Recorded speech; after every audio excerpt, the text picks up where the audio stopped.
Sa edad na 68 taong gulang, tumayong pangalawang magulang si Nanay Teresita sa kanyang apo na may kapansanan.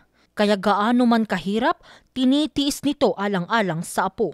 Kaya malaking biyaya na para sa kanya ang mabiyayaan ng tulong matapos mapasama siya sa gift sharing activity ng Association of Baguio Filipino Chinese Community Executive Committee sa Barangay Middle Quezon Hill sa Baguio City noong Biyernes, January 24, 2025. Oo, malaking tulong din. Bakit po, ma'am? Kasi yung apo ko, mahilig din sila sa yung mga panlaman nito. Thank you very much. Itong programa namin, ginagawa namin every year. Every year, meron kaming pinipili na iba-ibang barangay. Kaya gusto namin dalhin yung Spring Festival closer to our brother-sister na Pilipino.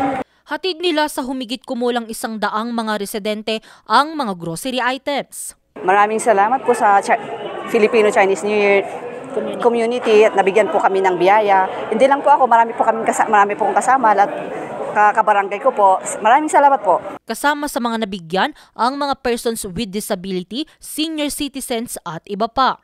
Ang aktibidad ay parte ng taunang pagdiriwang ng Filipino-Chinese community sa lungsod ng Chinese Lunar New Year o mas kilala bilang Spring Festival.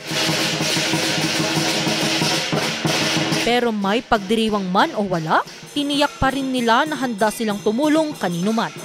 Ang ginagawa namin, pagka may mga, for example, may bagyo o may mga kailangan, inorganize namin mga Filipino Chinese community na pupunta namin doon sa may kailangan. Yan ang purpose namin para makatulong din tayo sa mga kapwa natin Filipino brothers and sisters. Ito na ang ika-26 na gift sharing ng grupo mula nang simulan ang tradisyong ito taong 1998. Angel Arquero, RNG News.